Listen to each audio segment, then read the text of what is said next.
Tonight, we embark on a journey of very gentle exploration, really into the heart of the middle way. That beautiful balanced path the Buddha spoke of, especially as it relates to finding our way into the soft embrace of sleep.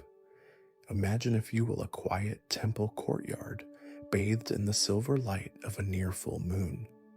The air is cool, carrying the faintest scent of old sandalwood incense, a whisper from evening chants that have long since faded into the stillness. Perhaps a single stone lantern glows with a warm, inviting light near a moss-covered water basin, its surface perfectly still, reflecting the stars. We're seeking that space between trying too hard to find rest and giving up on it altogether, a path that, let's be honest, you probably won't master in one lifetime, and that's perfectly okay. This path is one of gentle discovery, not rigid perfection. Before we dive deeper into the story, take a moment to like and subscribe, only if this journey feels worth it to you. And if you feel comfortable, perhaps share your little corner of the world and the time of night you're tuning in from in the comments below. It's always lovely to feel that quiet connection across the miles and time zones. Now go ahead and dim the lights, maybe switch on a fan for that gentle hum in the background, and let's slowly drift into tonight's story together. You find yourself walking along a softly winding path. It's not a path of stark, harsh gravel, nor is it an overgrown, challenging trail. Instead, it's a path of smooth, cool earth, worn gentle by countless quiet footsteps. On either side, tall bamboo sways almost imperceptibly, their leaves whispering secrets to the evening breeze. This is night's gentle path, the very beginning of our exploration into finding that sweet, serene balance between effort and surrender, especially as the day unwinds and your body calls for rest. You notice your breath just as it is. No need to change it, no need to force it into a particular rhythm. It's simply there, a quiet companion on this journey. With each step you take on this path, you feel a little more of the day's tension begin to release, like a tightly coiled rope slowly unfurling. The effort here is not in pushing or striving, but in the gentle act of allowing. Allowing your feet to meet the earth, allowing your shoulders to soften, allowing your gaze to rest softly on the path ahead. The Buddha taught that the middle way avoids the extremes. One extreme is the path of indulgence, of grasping for pleasure and sensation, which often leads to restlessness and dissatisfaction. In the context of sleep, this might be the frantic scrolling, the late-night stimulation, the desperate search for an instant fix to sleeplessness. The other extreme is the path of severe asceticism, of harsh self-denial and rigid discipline.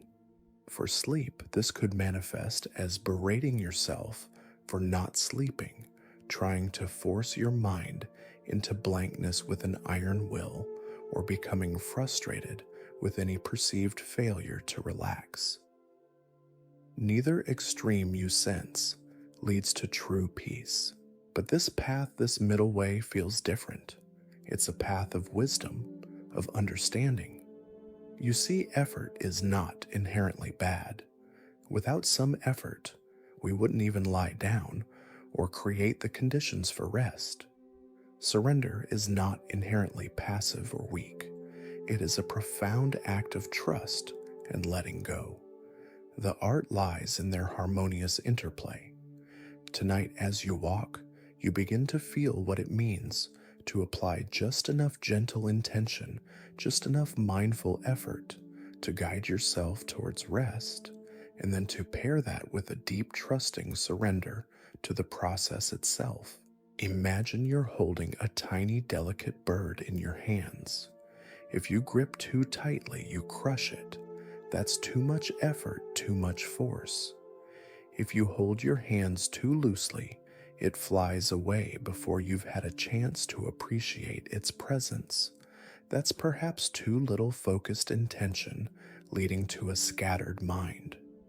The middle way is finding that perfect gentle cupping of your hands, firm enough to provide safety and warmth, yet soft enough for the bird to feel at ease. This is the kind of gentle, mindful holding we bring to our desire for sleep. As you continue along this moon-dappled path, you might notice thoughts arising. Perhaps thoughts about the day, worries about tomorrow, or even thoughts about sleep itself. The effort here is not to fight them, not to wrestle them into submission. The effort is simply to notice them, like clouds passing in the night sky. And the surrender. The surrender is in letting them pass, not clinging to them, not getting caught up in their stories. You acknowledge their presence with a gentle nod of your awareness, and then you bring your attention back to the feeling of your feet on the path, the sound of the whispering bamboo, the sensation of your breath. This initial part of the journey is about recognizing that this balance isn't a fixed point, but a dynamic dance. Some nights you might need a little more gentle, focused intention to quiet a busy mind. Other nights, deep surrender might come more easily. The wisdom of the middle way is in its flexibility, its compassion for your present moment experience. Be kind to yourself here. If you find your mind racing or frustration bubbling up, just acknowledge it without judgment. There's the mind doing its busy thing, or there's that familiar feeling of frustration, and then gently, ever so gently, guide your attention back to the path, back to your breath, back to the present. The air grows a little cooler, the scent of damp earth and night-blooming jasmine drifts towards you. You feel a sense of calm deepening, not because you've forced it, but because you've allowed it. You've walked with gentle intention, and you've surrendered to the rhythm of the night.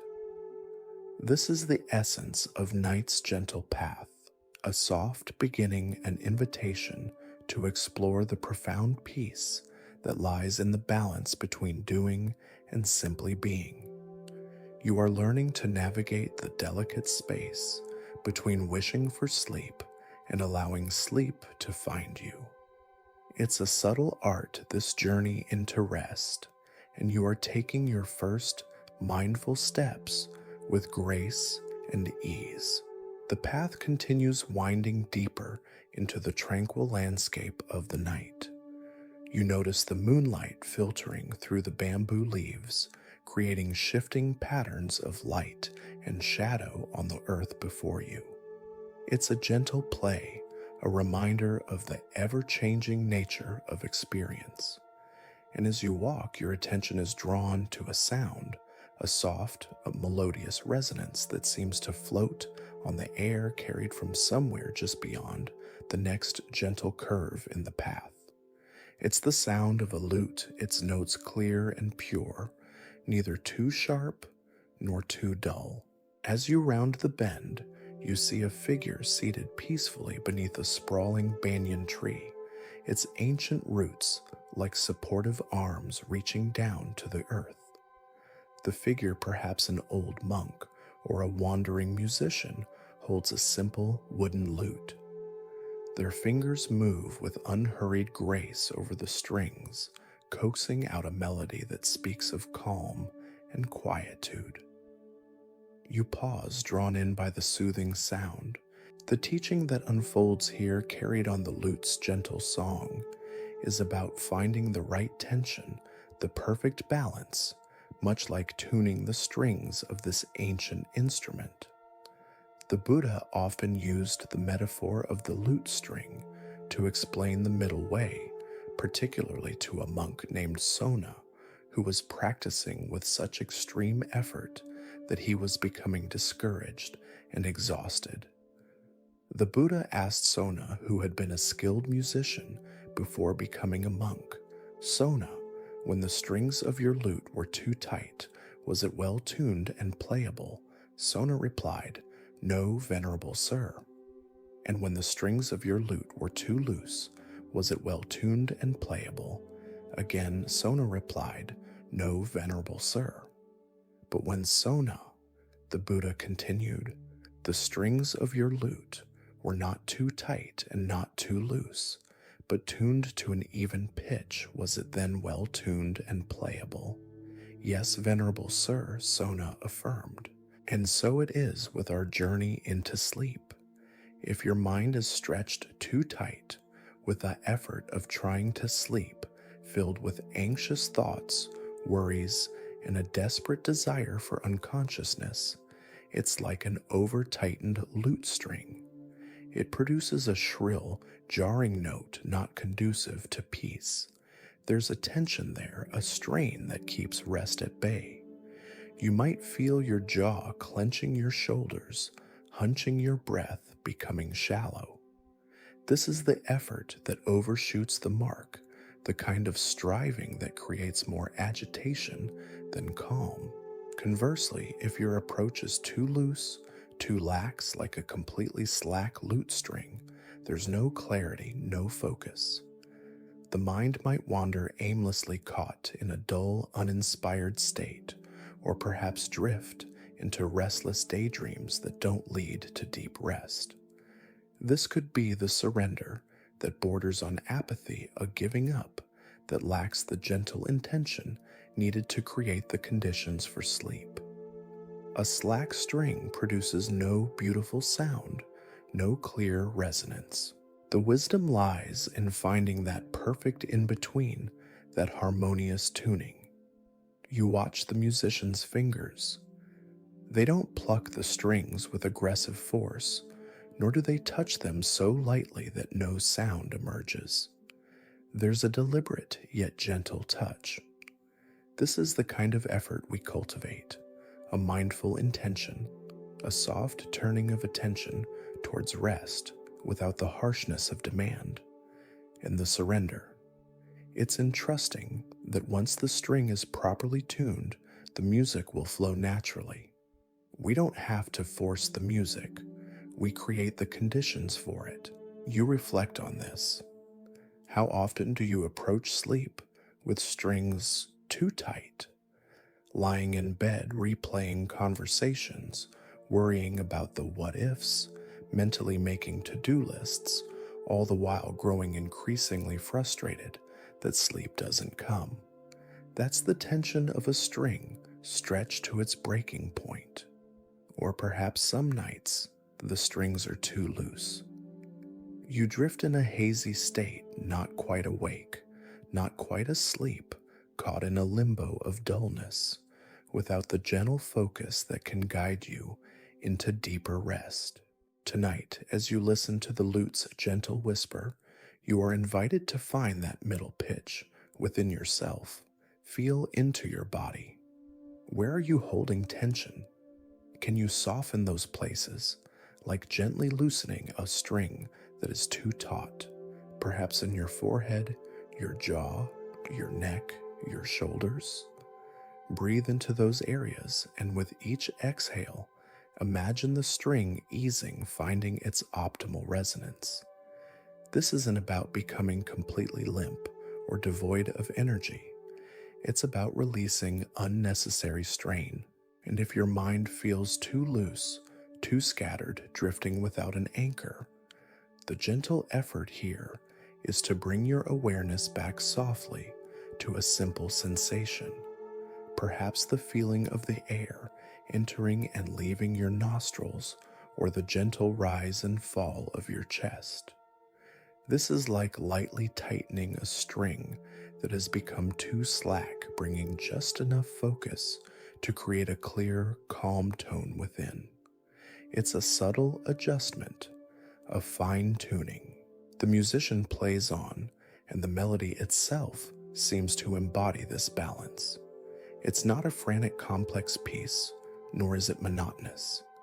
It has a gentle rhythm, a natural flow that rises and falls with ease, much like your own breath when you are deeply relaxed.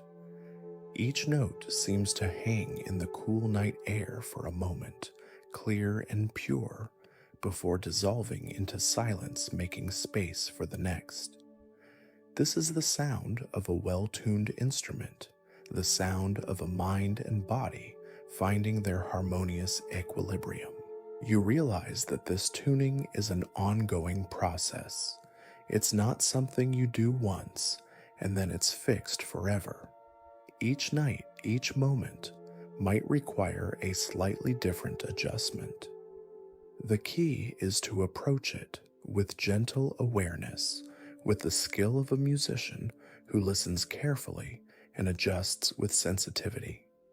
This is the essence of the lute's whisper, a reminder that harmonious rest arises not from force nor from complete abandon, but from that beautiful balanced middle way where effort is gentle and surrender is trust. You carry the echo of that balanced resonant sound with you as the path gently beckons you forward, deeper into the quietude. The melody of the lute gradually fades behind you, its lesson of balanced tension and harmonious sound settling into your awareness like soft dew on a lotus leaf. The path now seems to open slightly, leading you into a space that feels even more serene, perhaps a clearing gently illuminated by the moon, where the air is still and carries a sense of profound quietude. Here you begin to explore the art of softening intention, learning how mindful effort can be applied without strain, guiding you towards that deep inner quiet. You recall moments, perhaps many, when your intention to sleep felt more like a demand, a desperate plea, or even a battle. I must sleep now. Why can't I just relax? This kind of intention, though understandable, often carries a hidden tension, a subtle clenching within the mind and body. It's like trying to grasp water. The tighter you squeeze, the more it slips through your fingers. True rest, deep sleep, cannot be forced. It is an allowing, a yielding. The teaching here is about transforming that forceful wanting into a gentle, mindful invitation. Think of a gardener tending to a delicate seedling. The gardener doesn't shout at the seedling to grow, nor does she yank at its stem to make it taller. Instead, she provides the right conditions, good soil, gentle watering, appropriate sunlight.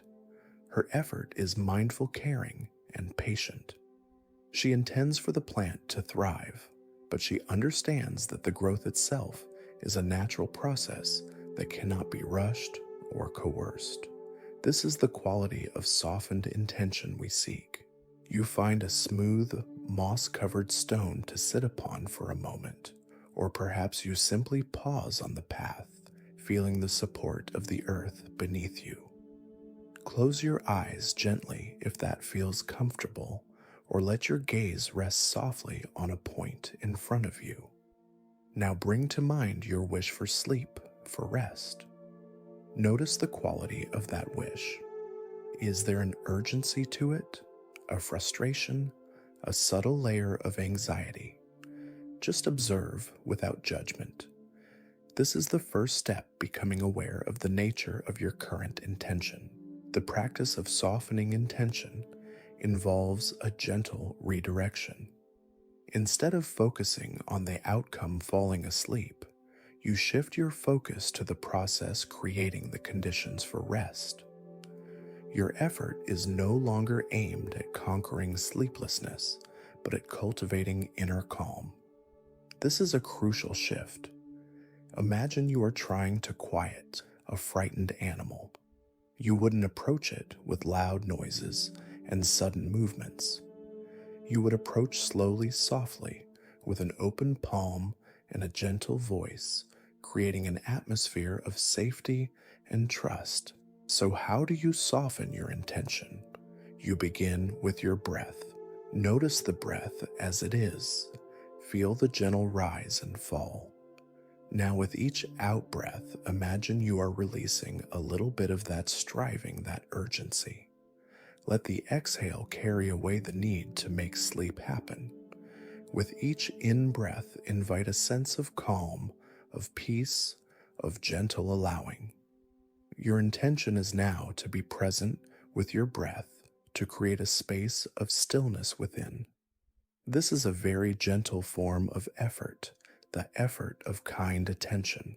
Another way to soften intention is through imagery. Imagine your mind is a lake. When your intention is forceful and anxious, the surface of the lake is choppy, stirred up by winds of worry. But as you soften your intention, as you gently guide your focus to your breath or to a peaceful sensation, the winds begin to subside. The surface of the lake gradually becomes still, reflecting the calm sky above. Your effort is not to flatten the waves, but to stop agitating the water, allowing it to find its own stillness. This brings a moment for self-compassion. It's completely natural to feel frustrated when sleep is elusive. It's human to want rest, to need it. So if you notice that old pattern of forceful intention arising, meet it with kindness. You might silently say to yourself, "It's okay. I understand why I'm feeling this way. Let me try a gentler approach now." This self-compassion is like applying a soothing balm to the part of you that is struggling. It softens the edges, makes it easier to let go of the strain. Think of the Zen master who, when asked how to meditate, said, "Sit, and when you are tired, lie down." There's a beautiful simplicity and acceptance in that. The effort is in the sitting, in the showing up. The surrender is in acknowledging tiredness and allowing the natural shift to rest. There's no judgment, no forcing. Our softened intention for sleep can be similar. I will lie down, I will breathe gently, I will invite calm, and then I will trust.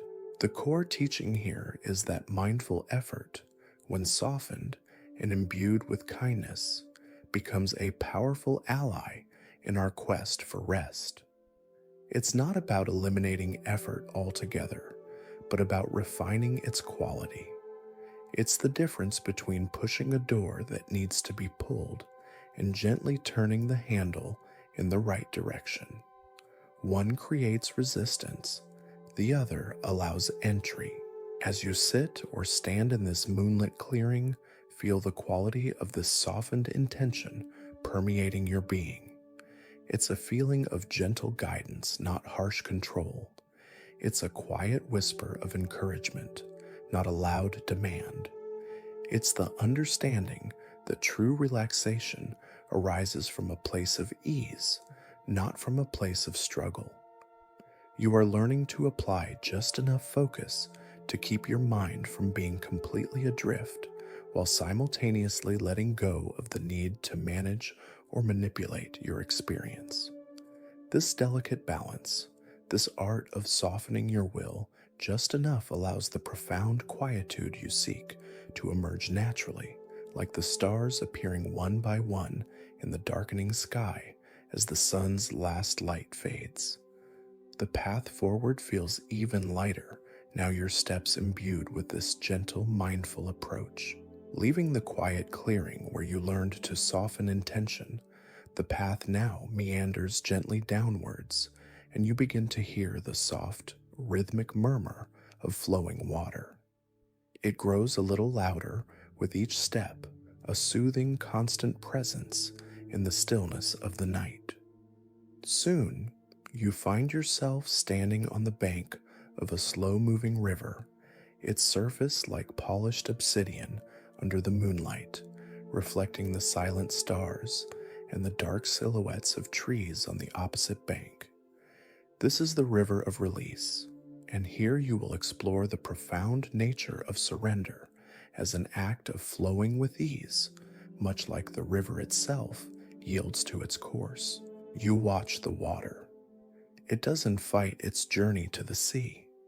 It doesn't struggle against the rocks in its path.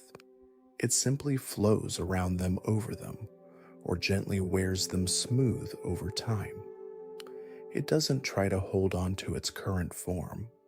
It adapts, changes, and moves with an inherent grace. This, you sense, is the essence of true surrender, not a giving up in defeat, but a wise and trusting yielding to the natural flow of things. In the context of seeking sleep, surrender often gets misunderstood. It can feel like admitting failure, like being overcome by sleeplessness. But from a Buddhist perspective, surrender, or nekama, in a broader sense, renunciation, letting go, is an act of profound strength and wisdom. It's the recognition that some things are beyond our direct control, and that peace can be found in relinquishing the struggle against them. Trying to force your mind to be silent, trying to command your body to sleep, is like trying to stop this river from flowing. It's an exhausting and ultimately futile effort. The core teaching here is that surrender is an active, conscious choice to let go of resistance. It's not passive resignation, it's an alignment with reality. Imagine you are in a small boat on this river. If you try to paddle upstream against a strong current, you expend enormous energy and make little progress. You become tired, frustrated. This is the state of resisting what is. But if you allow the boat to turn and flow with the current, if you surrender to the river's gentle pull, the journey becomes effortless. You are still present, still aware, but you are no longer fighting. You find a comfortable spot to sit near the riverbank, perhaps on a smooth, worn piece of driftwood or a patch of soft grass. Listen to the sounds of the river, the gentle lapping against the shore, the deeper gurgle of the current, the occasional sigh as water moves around a bend.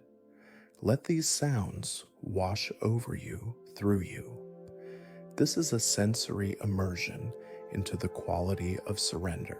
Now bring your awareness to any areas of resistance within you. Perhaps there's a tension in your shoulders from trying to hold it all together.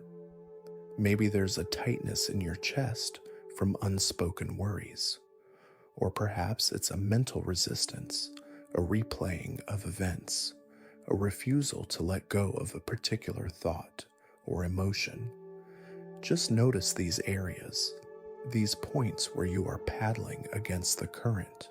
The practice of surrender here is to consciously soften around these points of resistance. With each exhale, imagine you are letting go of the oars. Imagine you are allowing your little boat to be carried by the gentle, inevitable flow of the river. You don't have to do anything to make the river flow. It just flows. Similarly, you don't have to do anything to make sleep come. You create the conditions, and then you allow. Consider a story from Zen tradition about a monk who was struggling deeply with his meditation. He couldn't quiet, his mind couldn't find peace. He went to his master in despair. The master simply picked up a cup, poured a tea until it was overflowing, and kept pouring. The monk, alarmed, cried out, "Master, it's full. No more will go in." The master stopped pouring and said, "Like this cup, you are full of your own opinions and speculations. To receive wisdom, you must first empty your cup."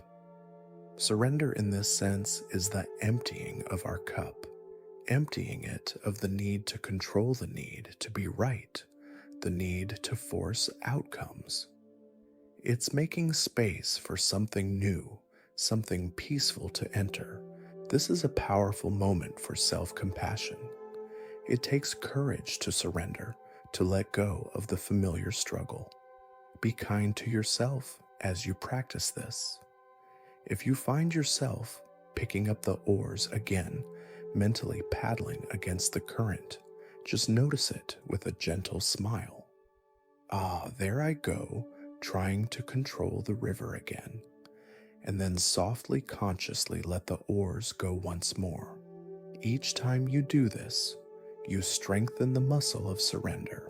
The river of release teaches you that there is immense freedom in letting go. When you stop fighting the current of your thoughts, your sensations, your present experience, you find a different kind of energy. Not the agitated energy of struggle, but the calm, flowing energy of acceptance. This doesn't mean you become apathetic or indifferent. It means you engage with life, with your experience, from a place of greater ease and wisdom.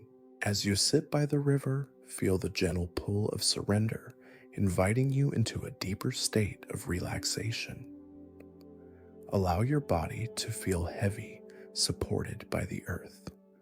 Allow your mind to become like the surface of the river, reflecting the vast, peaceful night sky without trying to hold on to any particular star or cloud.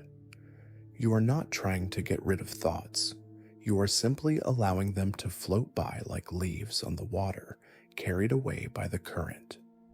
Your only effort is the gentle, continuous act of letting go, of releasing your grip, moment by moment. The river flows on, timeless and serene. It doesn't hurry, yet it always reaches its destination. In its steady, effortless movement, you find a profound metaphor for the way sleep can arrive when you cease to strive against the natural rhythms of your own being and instead surrender to the gentle, encompassing flow of the night. This deep, trusting release is a current that can carry you softly into the ocean of dreams. The soothing murmur of the river of release accompanies you as you continue your journey, its lesson of yielding and flowing still resonating within you. The path now seems to draw you inward into a space of quiet introspection, a gentle grove, where the moonlight filters softly through the leaves, creating an atmosphere of profound calm. Here, your attention naturally turns to one of the most fundamental and accessible anchors for presence and peace, your breath. You begin to discover how your breath, in its quiet, natural cadence, can become an effortless guide along this middle path, a constant, gentle reminder of the balance between doing and being. You find a comfortable place to settle, perhaps leaning against the smooth trunk of an ancient tree, or simply resting in a way that allows your body to feel supported and at ease. There's no need for a special posture, just a willingness to be still for a little while. And now you bring your awareness to your breath, not to control it, not to change it, simply to notice it. Feel the subtle sensation of the air entering your nostrils, cool and fresh. Feel it travel down into your lungs, your chest or abdomen gently expanding, and then feel the air leaving your body, perhaps a little warmer, as your chest or abdomen softly falls. The core teaching here is anapanasati, or mindfulness of breathing. It's a practice central to Buddhist meditation, yet its beauty lies in its utter simplicity. Your breath is always with you, a constant rhythmic companion. It requires no special equipment, no particular belief system. It is simply life expressing itself through you moment by moment. In the context of finding the middle way between effort and surrender for sleep, the breath is a perfect teacher. It embodies both. There is an inherent gentle effort in the muscles that draw the breath in, and a natural complete surrender in the letting go of the breath on the exhale. You notice that you don't have to make yourself breathe. Your body breathes all by itself. It's been doing so perfectly since the moment you were born. This realization can bring a profound sense of relief.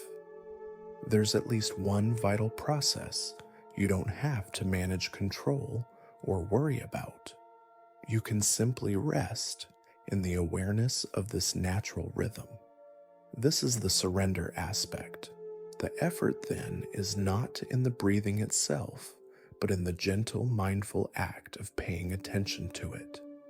It's the effort of bringing your awareness back kindly and without judgment whenever it wanders off.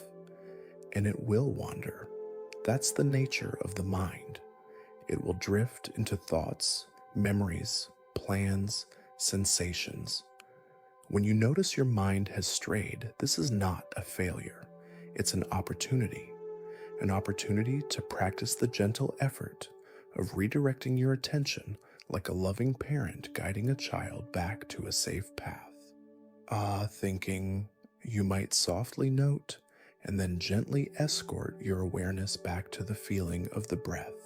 Imagine your mind is like a restless puppy wanting to chase every butterfly, every scent. Your breath is like a steady, comforting hand resting gently on the puppy's back. It doesn't try to stop the puppy from being playful, but it provides a calm, grounding presence.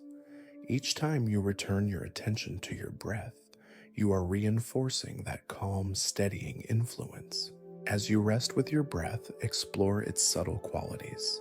Is it shallow or deep, fast or slow, rough or smooth? There's no need to judge what you find or to try and force it to be different. Simply observe. This observation itself is a form of gentle effort, the effort of curious, non-judgmental investigation. You might notice that as you simply watch the breath without trying to change it, it naturally begins to slow down, to deepen. This is not because you willed it to, but because you created the conditions of stillness and observation that allow the body's natural calming responses to emerge. This is the beautiful interplay of mindful effort and natural surrender. A story is sometimes told of a meditation master teaching a student about breath awareness. The student, very earnest, kept trying to control his breath, making it long, then short, then deep. He became quite frustrated. The master watched him for a while and then said, "Let the breath breathe itself. Your job is just to watch the gate." The gate is the nostrils, or the rise and fall of the abdomen, the place where you most clearly feel the breath. Your effort is simply to be the gentle gatekeeper, noticing what passes in and out. This practice offers a moment for profound self-compassion. There will be times when your mind feels especially turbulent, when returning to the breath seems almost impossible. On those nights, be extra kind to yourself. Perhaps you only stay with one breath, or even half a breath, before the mind darts away. That's okay. The practice is not about achieving perfect, unbroken concentration. It's about the intention, the gentle returning over and over again. Each return is a small victory of presence, a small act of self-care. The breath becomes a refuge, a quiet anchor in the vast ocean of experience. When worries arise, you return to the breath.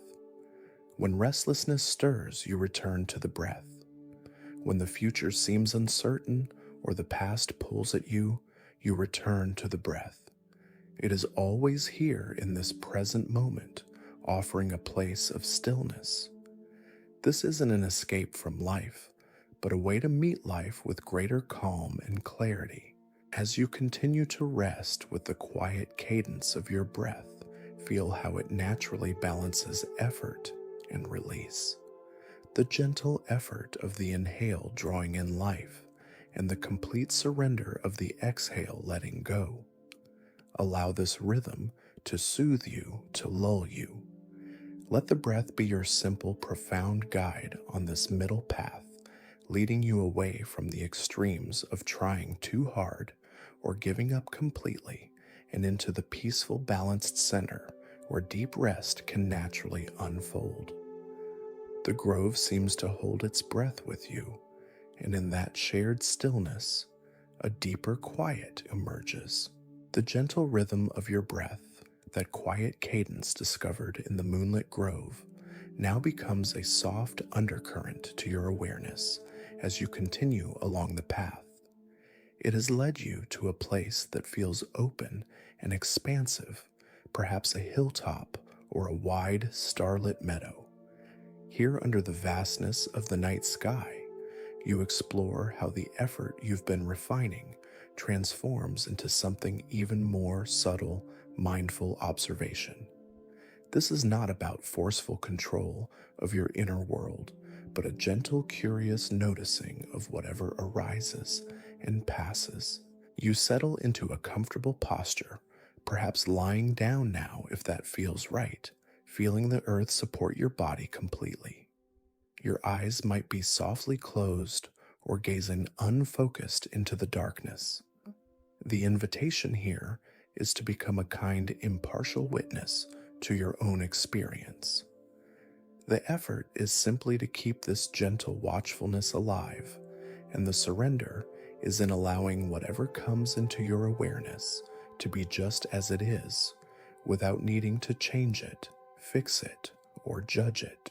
The core teaching here draws from the Satipatthana Sutta, the Buddha's discourse on the foundations of mindfulness. It emphasizes observing experience in 4 domains: the body, feelings, mind or consciousness, and Dhamma's mental objects or principles. But tonight we approach this not as a rigorous academic study, but as a soft, sleep-inducing exploration. The effort is the gentle intention to notice, and the surrender is the allowing of what is noticed. Begin with your body. Without moving, just let your awareness travel gently through your physical form. Notice the points of contact between your body and the surface beneath you. Feel the weight of your limbs, the sensation of fabric against your skin, the temperature of the air. Are there areas of tension, of ease, of warmth, or coolness? Just observe like a gentle scientist exploring a new landscape. There's no need to label sensations as good or bad. They are simply sensations. The effort is in the noticing. The surrender is in letting them be. If you notice an itch, you can observe the arising of the itch, the sensation of it, perhaps the urge to scratch, and then the fading of the itch, all without necessarily reacting. This is mindful observation in action. Next, you can gently turn your awareness to feelings or emotions. As you lie here, what subtle emotional tones are present? Perhaps a sense of peace or a lingering trace of worry, a hint of tiredness, or even a quiet joy. Again, the practice is not to get caught up in the story behind the feeling or to try and change the feeling. Simply acknowledge its presence.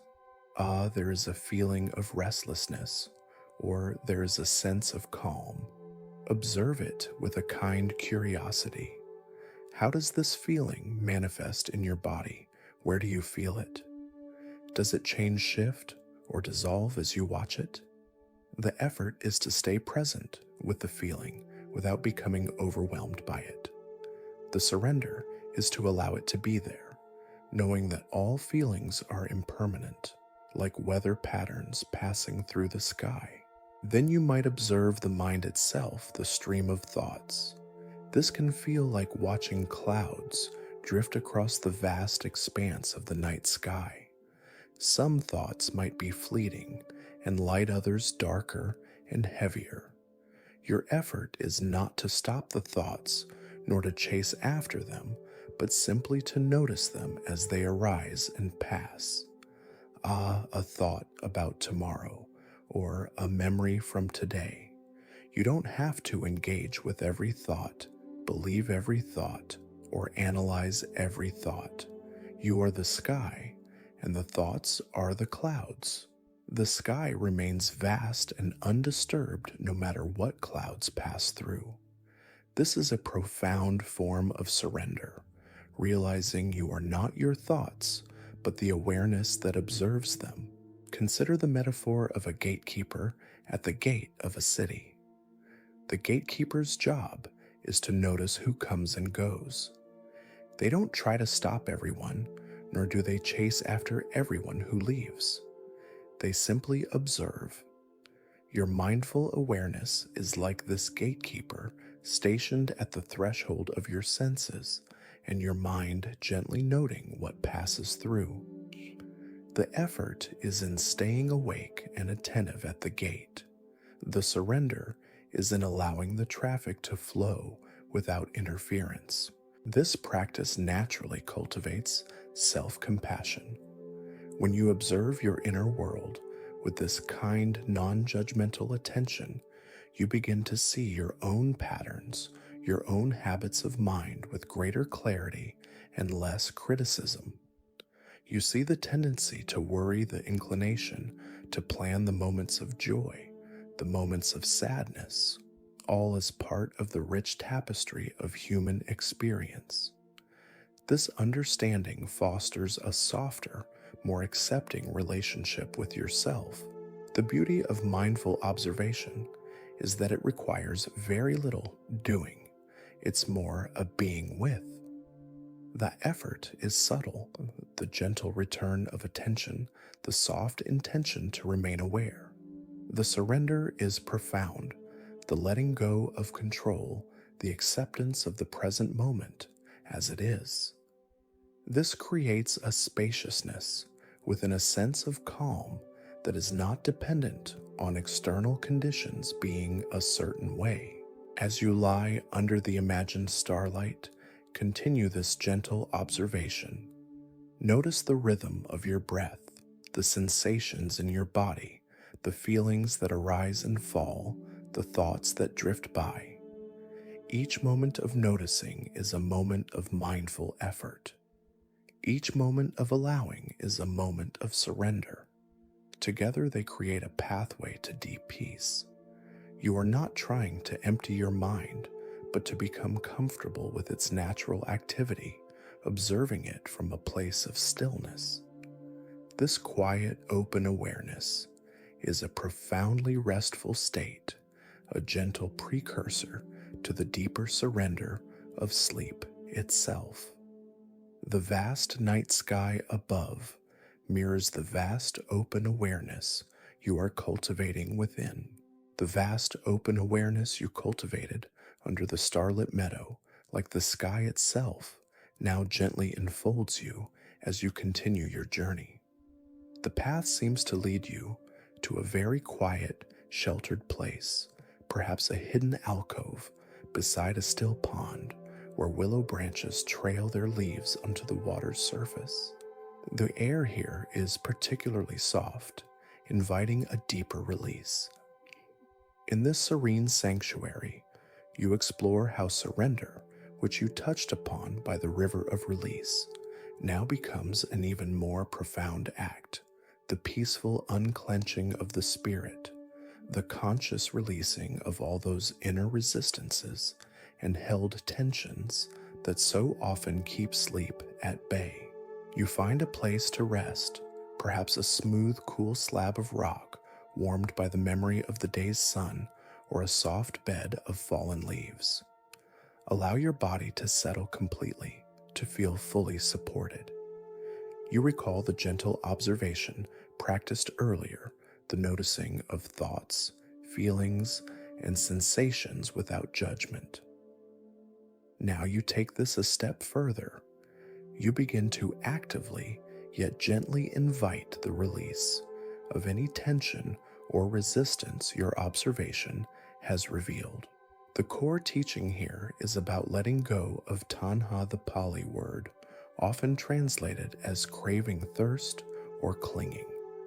This clinging isn't just to pleasant things, it's also the resistance to unpleasant things, the subtle or not so subtle no we say to our present experience when it doesn't match our desires. This inner no, this resistance creates a tension, a bracing against life, and this bracing is the very antithesis of the yielding required for sleep. Surrender in this context is the gentle, courageous act of saying yes to what is, or at least I will allow this to be for now. Imagine you are holding a small stone tightly in your fist. You've been clenching it for a long time, perhaps, without even realizing it. Your fingers are stiff, your palm aches, and there's a tension that radiates up your arm. This clenched fist is like the mind holding on to worries, resentments, fears, or even the desperate need for sleep itself. The effort of holding is constant, even if subconscious. Surrender is the conscious, deliberate, and often slow process of uncurling those fingers one by one, allowing the stone to rest in your open palm, and then perhaps to gently drop away. Feel into your own body now. Where are your clenched fists? Scan your physical being. Is there a tightness in your jaws, a knot in your stomach? Are your shoulders hunched, braced for something? These are often the physical manifestations of inner resistance. With your awareness, gently approach these areas. Don't try to force them open. Instead, breathe into them. Imagine your breath is warm, soothing water flowing into these tight places, inviting them to soften, to release, to unclench just a little. With each exhale, feel a layer of that held tension, dissolving like mist, evaporating in the morning sun. This unclenching is not just physical, it's mental and emotional too. Consider the thoughts that you might be wrestling with. Are you replaying a difficult conversation, trying to win it in your mind? Are you worrying about a future event, trying to control an outcome that hasn't happened yet? This mental wrestling is a form of resistance, a clenching of the mind. The surrender here is to gently loosen your grip on these thoughts. You don't have to solve everything right now. You can allow these thoughts to be there without engaging in battle with them. Imagine placing them gently to one side, as you might place a heavy burden down after carrying it for a long way. Think of a tightly wound scroll. It holds its secrets, its stories, its tensions within its tightly bound form. To read it, to understand it, it must be unfurled, allowed to open. Your spirit, when clenched by resistance, is like that tightly wound scroll. Surrender is the act of allowing it to gently unfurl, revealing the peace and spaciousness that lie within when the tension is released. This unfurling might be slow, a gradual easing. There's no rush. This process requires immense self-compassion. It is natural to resist pain, discomfort, or uncertainty. Our ingrained survival mechanisms often tell us to fight or flee. To consciously choose to soften, to release resistance in the face of these things, is a courageous act. So if you find yourself clenching again, or if the resistance feels strong, meet yourself with kindness. It's understandable that I'm holding on so tightly here. It feels protective, but perhaps just for this moment I can loosen my grip just a tiny bit. Acknowledge the fear or discomfort that might be underneath the resistance. Offer yourself comfort. The story of Angulimala, the fearsome bandit who wore a garland of fingers, comes to mind. He was filled with rage and violence, his spirit tightly clenched around his suffering. When he encountered the Buddha, whose calm and unwavering presence offered no resistance to Angulimala's threats, something shifted. The Buddha's peaceful surrender to the moment, his lack of fear, disarmed Angulimala in a way that no force could. Eventually, Angulimala himself was able to unclench his spirit, to release his rage and suffering, and to find a path to peace. While our inner bandits might be more subtle, worries, anxieties, self-criticism, the principle of meeting them with non-resistance, with a willingness to soften and release, holds the same transformative power. As you rest here by this still pond, allow the image of an unclenching fist or melting ice or an unfurling scroll to guide your experience. Feel the gentle invitation to release any bracing against the present moment. Let your body grow heavier, softer, sinking more deeply into the support beneath you. Let your mind become more spacious, less entangled in the struggle. This surrender is not an emptiness of defeat, but a fullness of peace, an openness to the gentle flow of life, and a profound allowing of rest to come in its own time, like the quiet waters of the pond reflecting the serene night sky without a ripple. The spirit unburdened and unclenched finds its natural state of ease. The profound sense of release, that gentle unclenching of the spirit you found by the still pond, stays with you as the path now leads you into what appears to be a lovingly tended night garden.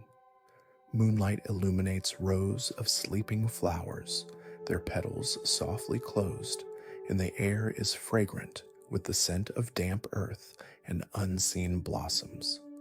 Here, amidst this quiet cultivation, you begin to understand yourself as an inner gardener, learning to tend to the landscape of your mind with both wise, gentle effort and deep, trusting surrender, allowing peace to bloom naturally in its own time. You find a comfortable place to rest, perhaps on a smooth wooden bench placed thoughtfully beside a bed of herbs that release their calming aroma as the night air stirs them. You look around at this garden. It didn't become this way by accident. It required the gardener's attention, the effort of preparing the soil, planting the seeds, watering, and gently removing weeds. Yet the gardener also had to surrender to the natural processes of growth, to the sun, and rain, to the seasons. The flowers bloom not because the gardener forces them, but because the conditions for their blooming have been carefully and patiently created.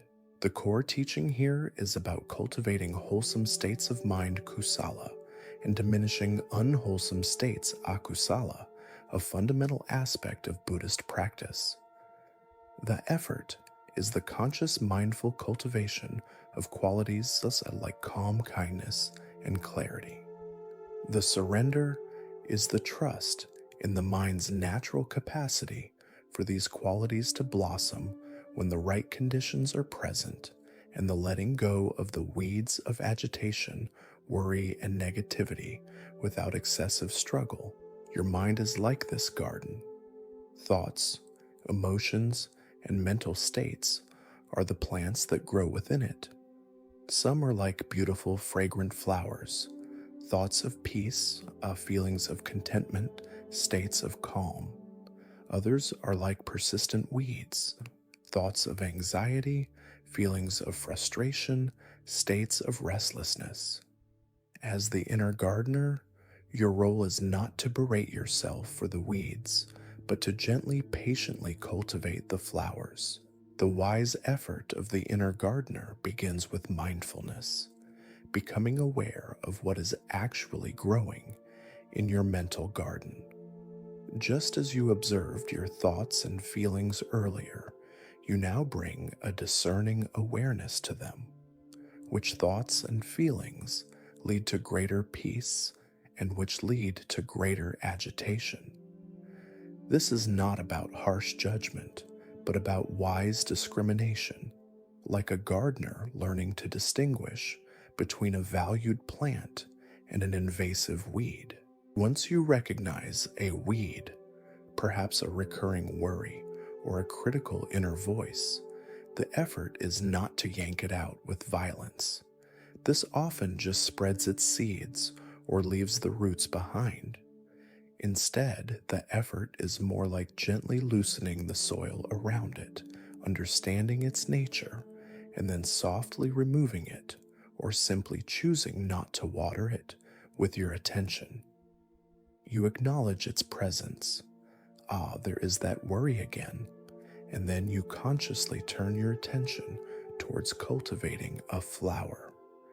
This might be returning to your breath, recalling a moment of gratitude, or offering yourself a phrase of loving kindness. The surrender aspect is crucial.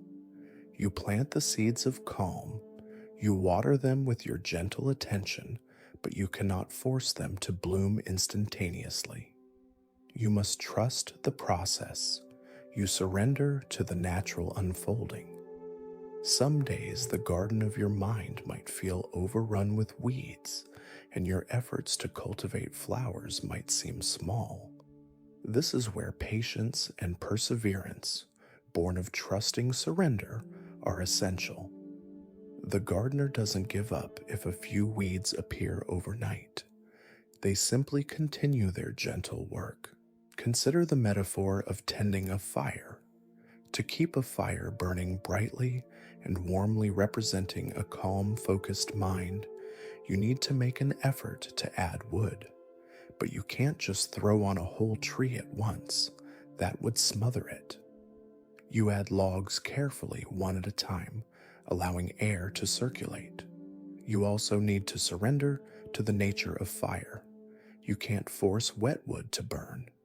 You work with the conditions as they are.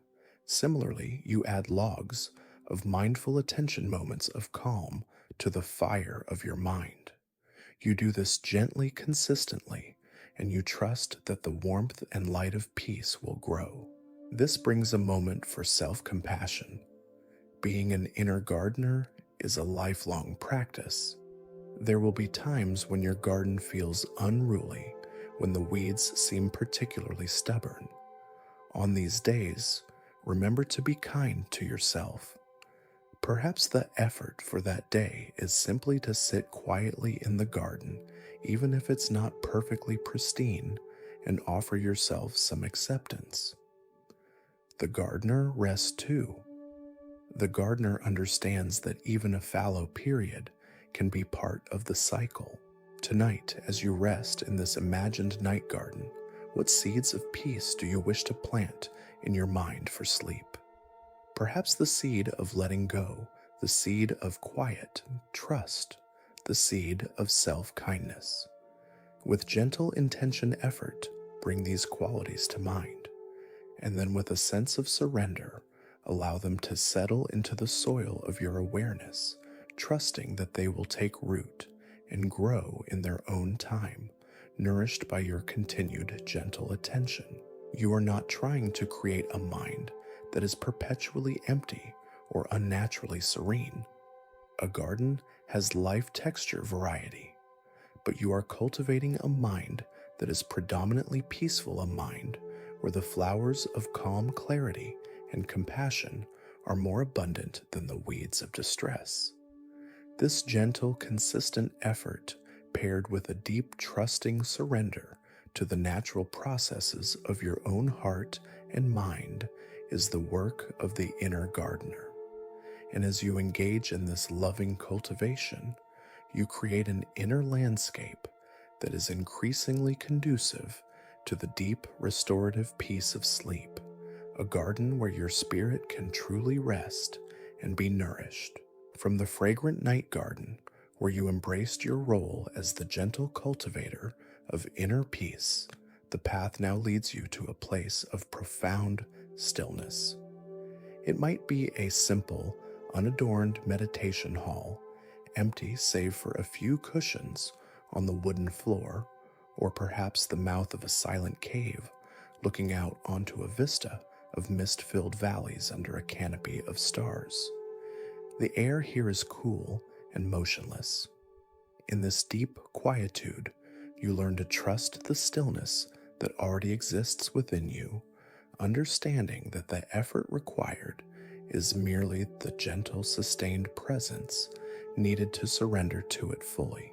You settle into a comfortable posture, allowing your body to become completely still like a mountain that has been sitting for millennia. The silence around you is not an empty silence, but one that feels full pregnant with potential. It's the silence that exists beneath all the noise of the world, beneath all the chatter of your own mind. Your journey has been leading you towards this, the recognition and embrace of your own innate stillness. The core teaching here is that peace or samatha is not something you have to create from scratch, but something you uncover. It's already present like a clear pool of water hidden beneath a layer of disturbed sediment. The effort is not in manufacturing stillness, but in ceasing the activities that disturb it. The surrender is in allowing yourself to sink into that inherent quiet, to trust its supportive presence. Think of a glass of muddy water. If you want the water to become clear, you don't stir it more vigorously. You don't try to pick out each particle of mud. You simply set the glass down and allow it to be still. With no agitation, the sediment naturally settles and the clarity of the water reveals itself. Your mind, when agitated by thoughts, worries, and striving, is like that muddy water. The gentle effort is to set the mind down, to reduce the inner agitation. The surrender is to trust that as you do so, your natural clarity and stillness will emerge. The effort in this context is very subtle. It's the effort of choosing not to engage with every passing thought, the effort of gently redirecting your attention when it gets caught in a story, the effort of maintaining a soft, open awareness. It's the discipline of non-distraction, but a gentle discipline, not a rigid one. It's like holding a very delicate butterfly. Too much pressure and you harm it, too little and it flies away. You are finding that gentle, sustained touch of awareness and the surrender. It's a deep letting go into this stillness. It's trusting that it's safe to be this quiet, that you don't need to be constantly doing or thinking to be okay. It's a yielding to the profound rest that stillness offers. This can sometimes feel a little unfamiliar, even vulnerable, if you are used to a lot of mental activity. But within this vulnerability lies great strength and peace. Imagine you are descending slowly into the depths of a very calm, clear ocean. As you go deeper, the turbulence of the surface waves diminishes. The sounds of the world above fade away. There is a profound sense of peace, of being held by the vast silent water. This journey into your inner stillness is similar. You are allowing yourself to sink beneath the surface activity of your mind, into the quiet depths of your own being.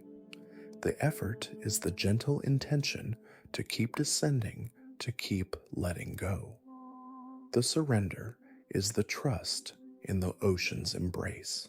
This is a moment for deep self-compassion. Sometimes, when we try to be still, the mind can seem even louder for a while, like noticing all the creaks in a house, only when everything else is quiet. If this happens, don't be discouraged. It's a common experience. Meet the restlessness with kindness. Acknowledge it without judgment. The mind is very active tonight. And then gently, patiently re-invite stillness. Remember the muddy water, even if more sediment gets stirred up for a moment, With continued allowing, it will eventually settle. The Buddha often spoke of the unconditioned, that which is not subject to arising and passing away, in the same way as our thoughts and emotions. While a full understanding of this is a profound attainment, we can touch upon its essence by resting in this deep stillness. This stillness has a quality of being always present, always available, beneath the ever-changing landscape of our experience. It's a refuge. As you rest here in this place of profound quietude, let your awareness merge with the stillness. Feel it in your body as your muscles release and your breath becomes soft and almost imperceptible. Feel it in your mind as the spaces between thoughts lengthen. There's no need to strive for anything, no need to achieve any particular state. The only goal is to be present with this stillness, to allow it to permeate your entire being. This trust in deep stillness is a profound act of surrender. You are surrendering the need for constant stimulation, the habit of incessant mental activity, the subtle anxieties that keep you on edge. And in this surrender, supported by the gentle, sustained effort of presence, you find a peace that is not dependent on anything external. It is a peace that arises from within, inherent and unshakable. This is the kind of stillness that effortlessly dissolves into the profound rest of sleep, like a river merging seamlessly into the vast, tranquil ocean. You are simply allowing yourself to be carried into that deep, restorative calm. From the heart of deep stillness, where you learned to trust the quietude already within you, the path now gently guides you to a vantage point overlooking a vast, ever-changing landscape. Perhaps you are seated on a mountain pass, watching clouds drift and reshape themselves, or by the edge of the ocean, observing the eternal rhythm of waves arriving and receding. Here you are invited to contemplate one of Buddhism's most profound and liberating teachings, impermanence or anicca. You learn to dance with change, to flow with it, through the soft, consistent effort of mindful acceptance and the deep wisdom of surrendering to life's transient nature. The scene before you is a living tapestry of impermanence. The clouds morph from one form to another, never staying the same for more than a moment. The waves rise, crest, and dissolve back into the sea, each one unique, each one fleeting. Even the mountains themselves, which seem so solid and enduring, are slowly, imperceptibly being shaped by wind and water. Everything is in process. Everything is flowing. Nothing is fixed or permanent. The core teaching of impermanence isn't meant to be a source of sadness or nihilism, but rather a gateway to freedom and peace. When we resist change, when we cling to things as if they will last forever, whether it's a pleasant experience, a relationship, our youth, or even a particular state of mind, we create suffering for ourselves, because change is the fundamental nature of reality. Our effort then is not to stop change, which is impossible, but to change our relationship to change. And our surrender is in letting go of our attachment to permanence, allowing ourselves to flow with the river of life. Consider your own experience of sleeplessness. The desire for it to end, the frustration that it persists, these often stem from a resistance to the present reality, a clinging to the idea of how things should be. But sleeplessness, like all states, is also impermanent. It will eventually pass. The effort here is to bring a mindful awareness to the discomfort without adding the extra layer of suffering that comes from resisting it. You acknowledge This is how it is right now. This feeling of restlessness is present. This gentle, accepting observation is a form of wise effort. The surrender is in releasing the demand that it be different in this very moment. It's like trying to hold on to a fistful of water. The tighter you grasp, the more it slips away. By softening your grip, by accepting the fluid changing nature of your experience, you reduce the inner struggle. This doesn't mean you don't take wise actions to promote sleep, creating a calm environment, practicing relaxation, but you do so without the desperate clinging to a specific outcome in a specific time frame. Imagine you are watching a beautiful sunset. The colors shift and change moment by moment, from brilliant gold to soft pink, from fiery orange to deep violet. You don't try to stop the sun from setting. You don't try to freeze one particular shade of color. You simply watch, appreciating the beauty of its unfolding, knowing that each moment is precious precisely because it is fleeting. This is how we can learn to be with our inner experiences, our thoughts, emotions, sensations. They arise, they stay for a while, they change, and they pass away just like the colors of the sunset. The effort is to keep watching with open awareness. The surrender is to allow the process to unfold naturally. A Zen story tells of a master and a student watching a flag waving in the wind. The student said, "The flag is moving." Another student nearby said, "No, the wind is moving." The master smiled and said, "It is not the flag that moves, nor the wind. It is your mind that moves."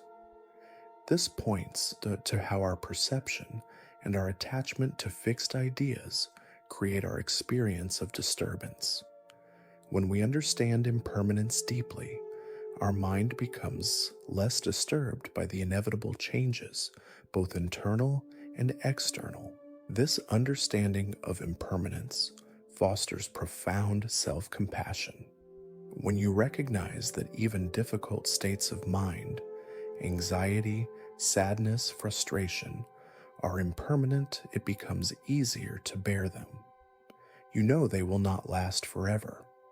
This can give you the strength to stay present with them without being overwhelmed, to treat yourself with kindness while they are there, knowing that this too shall pass. The dance with impermanence involves both effort and surrender. The effort is in staying present, in mindfully observing the changing flow of experience without getting swept away by it. It's the effort of remembering this is impermanent when you are caught in a difficult state. The surrender is in letting go of the fight against change, in accepting the natural rhythm of arising and passing. It's like learning to surf. The surfer doesn't try to stop the waves, but learns to ride them with skill and balance, understanding their power and their transience. As you sit here observing the ever-changing vista, let the truth of impermanence seep into your bones. Feel it in the gentle rise and fall of your own breath. Each breath new, each breath passing. Notice the flow of sensations in your body constantly shifting. Observe the stream of your thoughts appearing and disappearing. By embracing impermanence, you are not losing anything. You are gaining a profound sense of freedom and peace. You are aligning yourself with the fundamental nature of reality. This acceptance of constant flow, this willingness to let go of the old and welcome the new without clinging, creates a spaciousness in the mind that is deeply conducive to rest. When you stop fighting the current of change, you can finally relax and float. You are learning to be with life as it is in all its beautiful, messy, ever-changing glory. And in this dance of mindful effort and wise surrender, you find a pathway to a peace that is not dependent on things staying the same, but on your ability to flow gracefully with whatever comes and goes. This too is a way to gently drift into sleep, carried on the soft currents of change. From your vantage point, observing the ceaseless flow of impermanence, the path now leads you to a very simple, open space. Perhaps it's a wide, empty beach at low tide, the sand smooth and cool beneath your feet, or a minimalist Zen rock garden where every element speaks of space and simplicity. Here you explore a subtle yet profound aspect of the middle way, the wisdom of the open, empty hand. The effort lies in consciously opening your hand to the present moment, just as it is, while the surrender is found in releasing the habitual tendency to grasp for what you desire or to push away what you dislike. You find a place to settle, feeling the vast openness around you. Extend one of your hands palm up and gently, slowly open your fingers. Let your hand rest there, open and receptive. This simple gesture is a powerful metaphor. For so much of our lives, our hands and our minds are subtly or overtly clenched, trying to hold on to things, to control experiences, to secure outcomes. The open hand symbolizes a different way of being.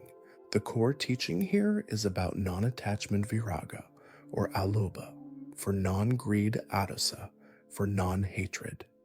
It's not about indifference or a lack of care.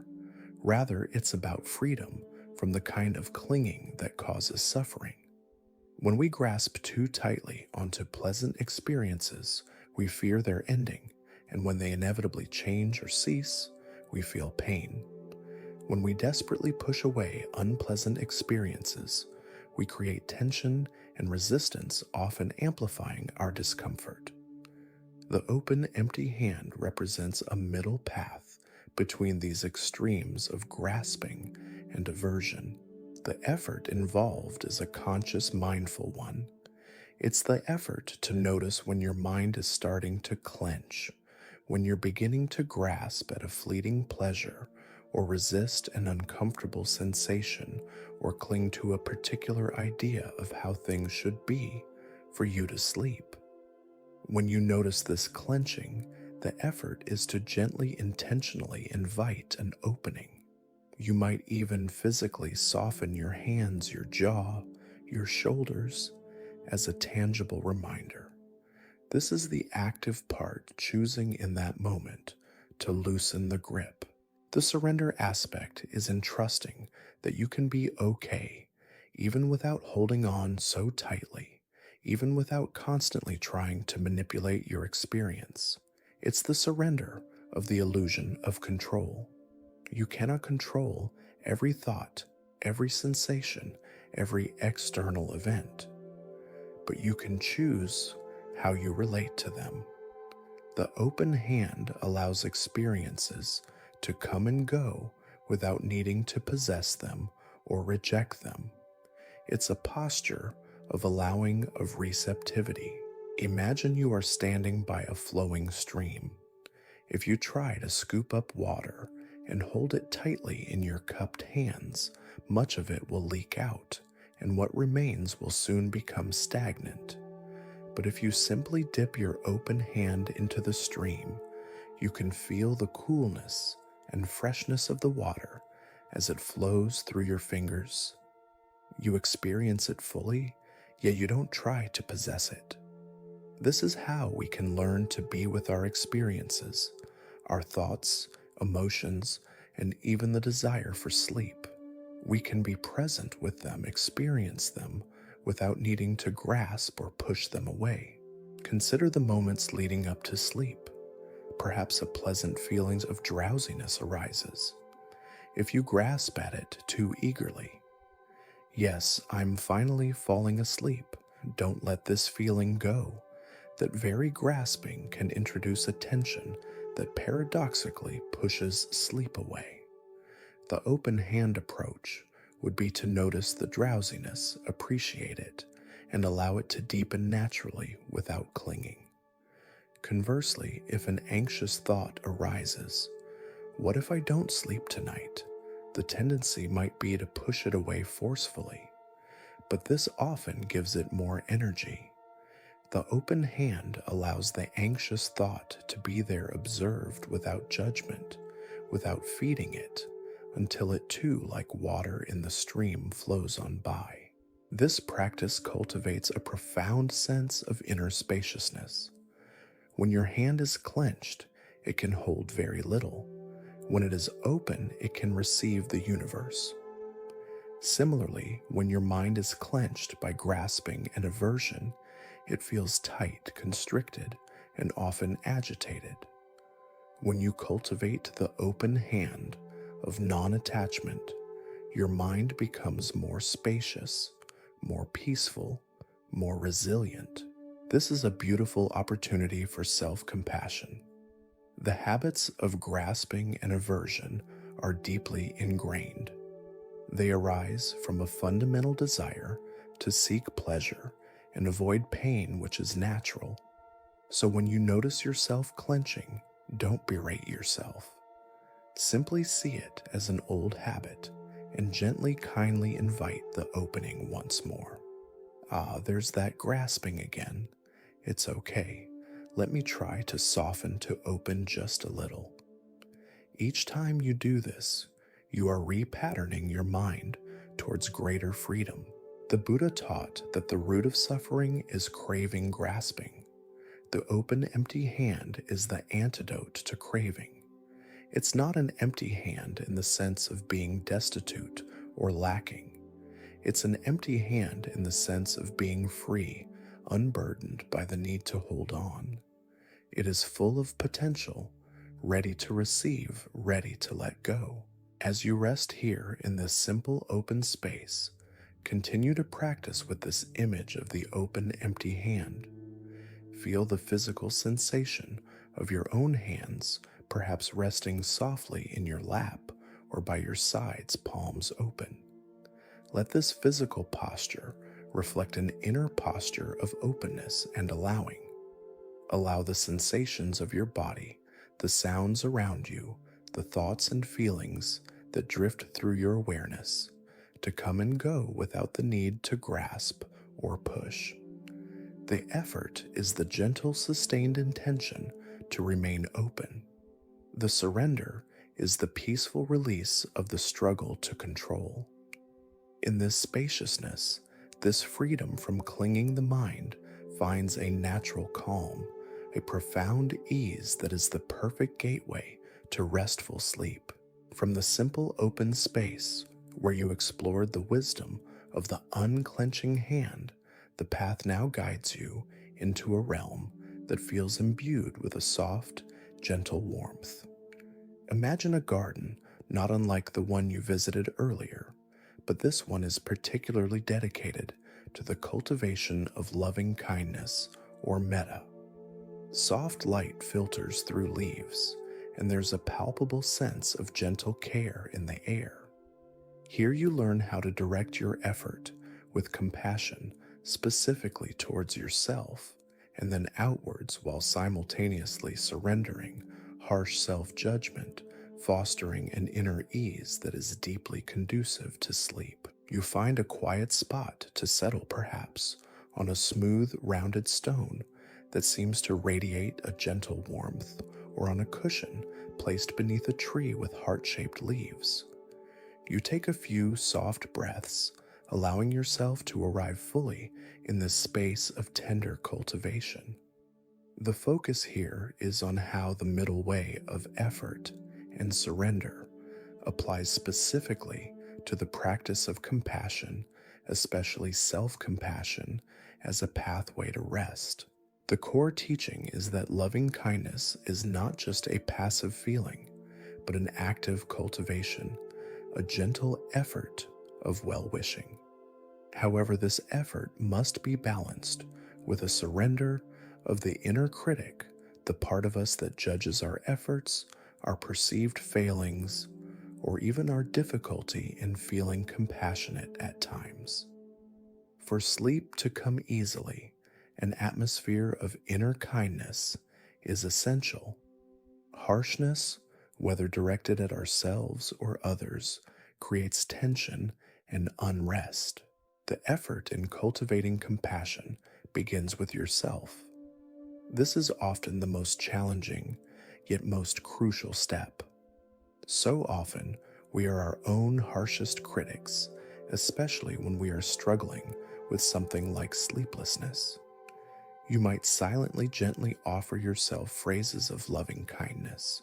Traditional phrases include, "May I be happy, may I be healthy, may I be safe, may I live with ease." As you repeat these phrases, the effort is to connect with the genuine wish behind them, to truly intend this well-being for yourself. It's not about forcing a feeling, but about gently planting the seeds of kindness in your own heart. The surrender aspect here is vital. As you offer these phrases, your inner critic might pipe up, "But I'm not happy right now," or "I don't deserve this," or "This is silly." The surrender is in not engaging with these critical thoughts. You acknowledge them perhaps with a gentle mental nod. "Ah, there's the critic." And then you let them go, returning your attention to the phrases to the intention of kindness. You surrender the need to be perfect, the need to feel instantly transformed. You simply continue the gentle effort of well-wishing, allowing the kindness to be present, even alongside any critical thoughts. Imagine you are tending to a small, vulnerable part of yourself, the part that is tired, frustrated, or anxious about not sleeping. You wouldn't scold a tired child for being tired. You would offer comfort, reassurance, and gentleness. This is the quality of compassionate effort you bring to yourself. It's a soft, nurturing attention. Once you have spent some time offering loving kindness to yourself, you can gradually extend it outwards. This too is a gentle effort. You might bring to mind someone you care about easily, a friend, a family member, a pet, and offer them the same wishes. May you be happy, may you be healthy, may you be safe, may you live with ease. Feel the natural warmth that arises as you do this. Then perhaps you can extend these wishes to neutral people, to difficult people. This requires more gentle effort and perhaps more surrender of judgment, and eventually to all beings everywhere. The Buddha taught that metta, or loving kindness, is like a boundless warmth that can counteract states of ill will, fear, and anxiety. It softens the heart and calms the mind. The effort is in the consistent, gentle radiation of these kind wishes. The surrender is in trusting the power of this practice to create change both within you and in your relationship to the world without forcing immediate results. You are watering the seeds of compassion, and you trust that they will grow. A beautiful metaphor for this is the sun. The sun shines its warmth and light on everything impartially, the beautiful flower and the prickly weed, the saint and the sinner. It doesn't judge, it simply radiates. Our practice of loving kindness can be like this. We make the gentle effort to radiate warmth and well-wishing, and we surrender our judgments and expectations. This practice offers a profound opportunity for self-compassion, especially when sleep is elusive. Instead of berating yourself, "Why can't I sleep? What's wrong with me?" you can meet your sleeplessness with loving kindness. May I find peace even in this wakefulness.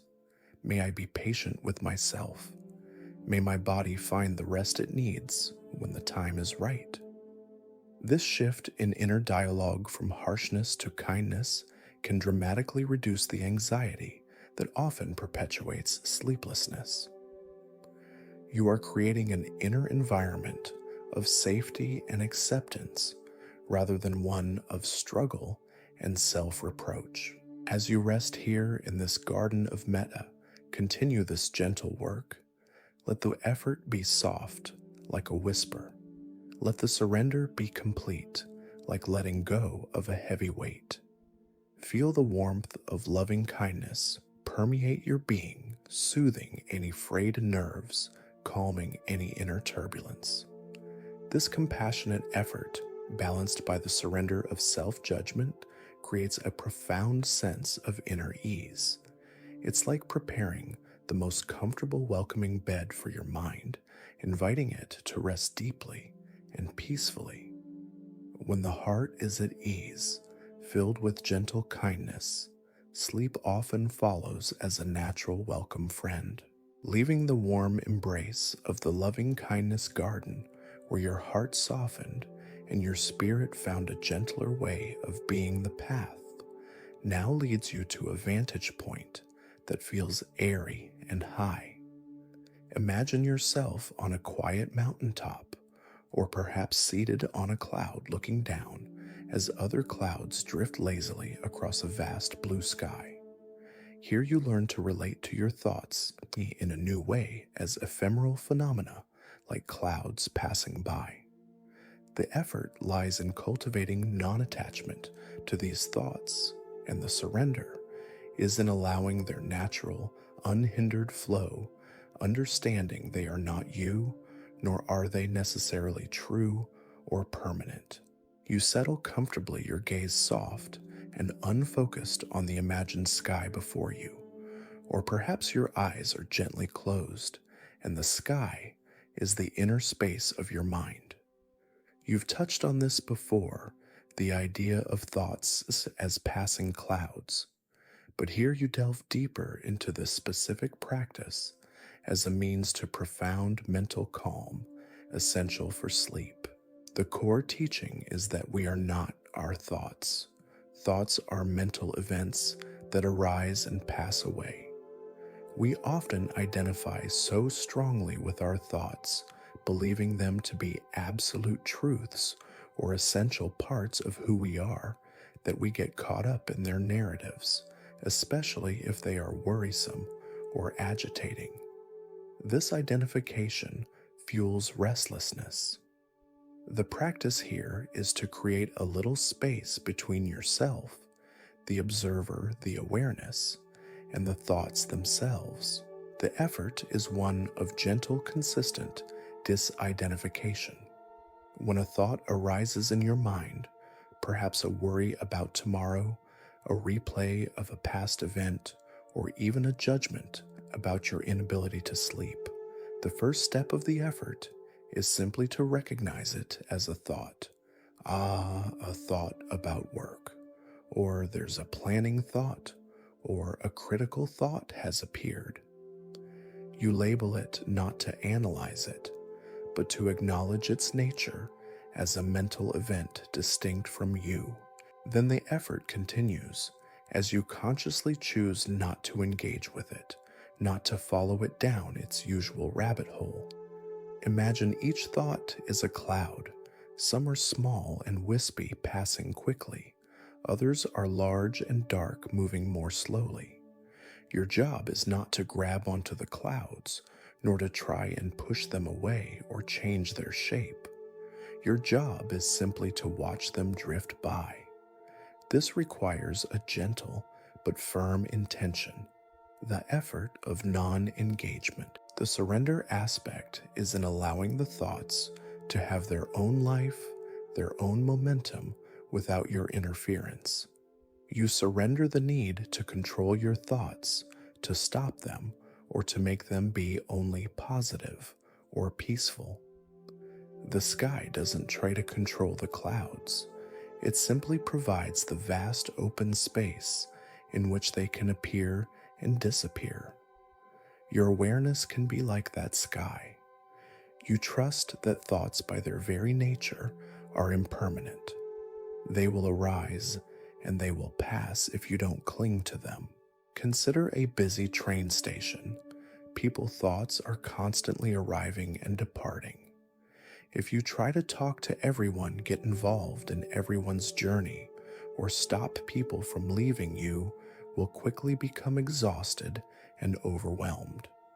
But if you sit quietly on a bench, simply observing the flow of people, acknowledging their presence, without getting caught up in their individual dramas, you can remain relatively peaceful amidst the activity. Your mind can be like that peaceful observer in the busy station of thoughts.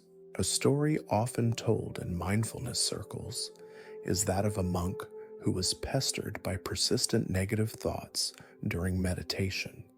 He went to his master for help. The master listened and then said, "Don't invite them in for tea."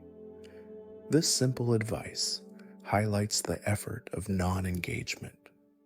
You don't have to be hospitable to every thought that knocks on the door of your mind, especially those that disturb your peace. You acknowledge they are there, but you don't offer them a seat and a lengthy conversation. This practice requires and cultivates self-compassion. It's very easy to get frustrated when the clouds seem particularly stormy, or when you find yourself repeatedly caught up in a familiar thought pattern. When this happens, don't add self-criticism to the mix. That's just another cloud.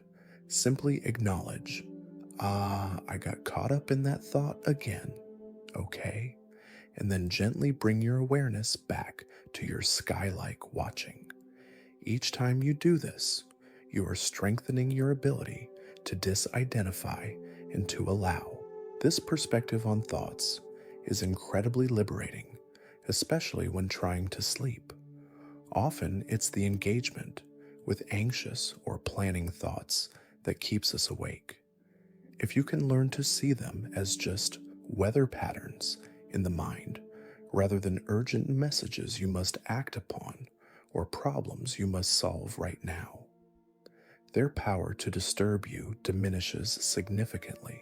As you rest here watching the mental sky, continue to practice this gentle effort of noticing and not engaging, and this profound surrender to the natural flow of thought.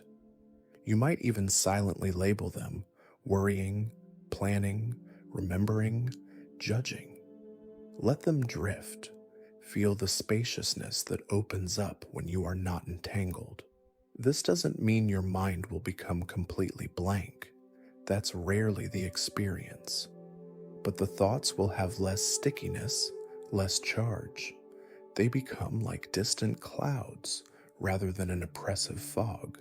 In this spacious, detached observation, the mind naturally settles. The effort is the light touch of awareness keeping watch. The surrender is the deep allowing of thoughts to simply be, to come and go without your interference. This creates a calm, open mental landscape, a peaceful sky within, perfectly prepared for the gentle descent into the quiet night of sleep. Leaving the airy heights where you learned to watch your thoughts like clouds drifting in a vast sky, the path now descends into a quiet, fertile valley. Here the air is rich with the scent of damp earth and growing things. It feels like a place of gentle nurturing, a hidden sanctuary where tender shoots are encouraged to grow. In this valley, you focus on consciously planting seeds of calm and other wholesome qualities within your mind, understanding that the effort is in the gentle, consistent sowing, and the surrender is in trusting their unforced natural growth, much like a patient farmer tending a beloved field. You find a peaceful spot to rest, perhaps beside a softly bubbling spring that waters this verdant land, or under the shade of a tree laden with young fruit. You recall the earlier metaphor of the inner gardener, and here you engage more deeply with the active side of that cultivation, the deliberate planting of beneficial mental states. The core teaching is that we can intentionally cultivate positive mind states, or Brahmavihara's divine abodes, like loving kindness, compassion, sympathetic joy, and equanimity, as well as general states of calm and tranquility. This is not about suppressing negative emotions, but about actively nurturing their wholesome counterparts. The effort is the gentle, repeated bringing to mind of these qualities, the conscious invitation for them to arise. The surrender is in allowing these qualities to develop at their own pace, without forcing them or becoming frustrated if they don't immediately bloom with full intensity. Begin by choosing a seed of calm you wish to plant. Perhaps it's a simple word like peace, ease, or relax.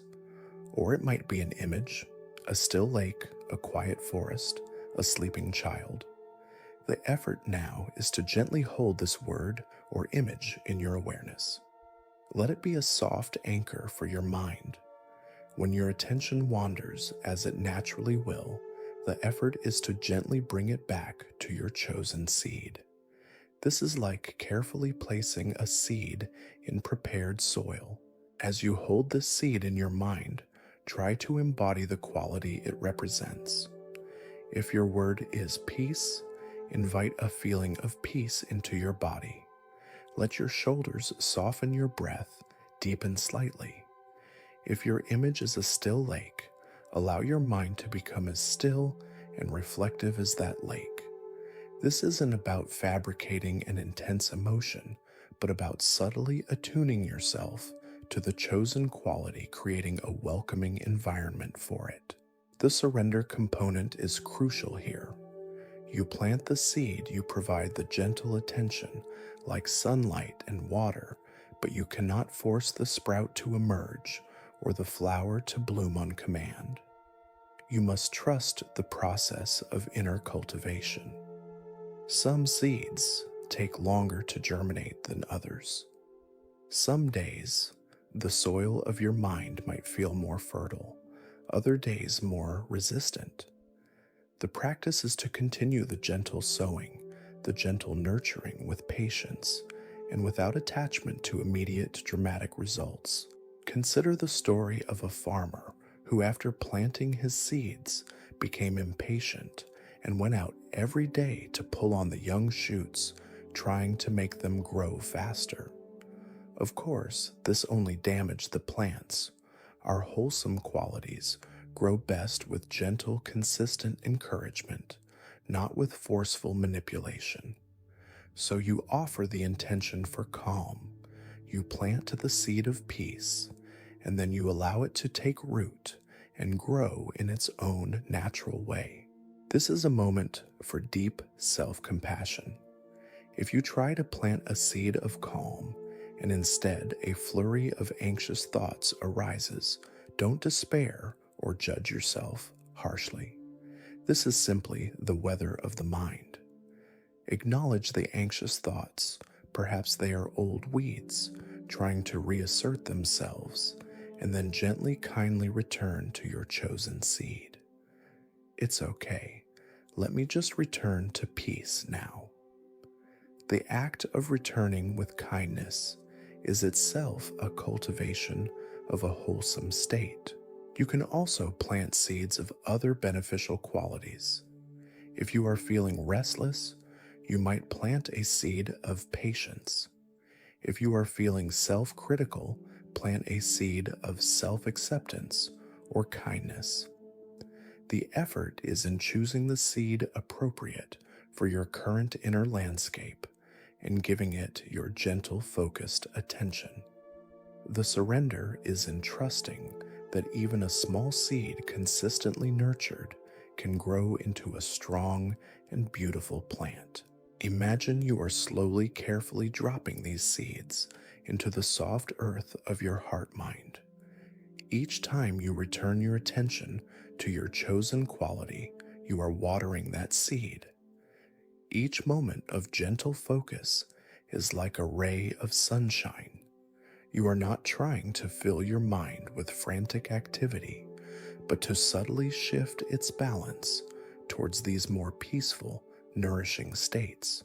This practice of planting seeds of calm is particularly helpful as you prepare for sleep. Instead of allowing the mind to be a wild, untended field where worries and anxieties grow unchecked, you are consciously lovingly cultivating a garden of tranquility.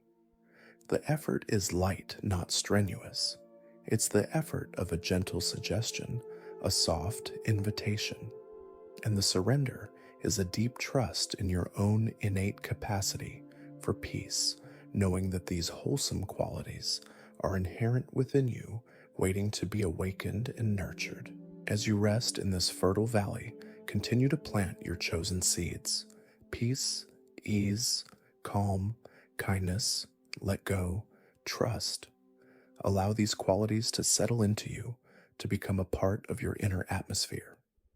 You are creating, moment by moment, an inner sanctuary of serenity, a place where your mind can feel safe, nurtured, and profoundly at rest, ready to drift easily and naturally into the restorative embrace of sleep. Leaving the fertile valley where you gently planted seeds of calm, the path now leads you to a place of deep listening, a space where the wisdom of your own body can be heard more clearly. Imagine yourself in a warm, dimly lit room, perhaps with soft cushions, or even submerged in a pool of perfectly temperate water where external distractions fade away.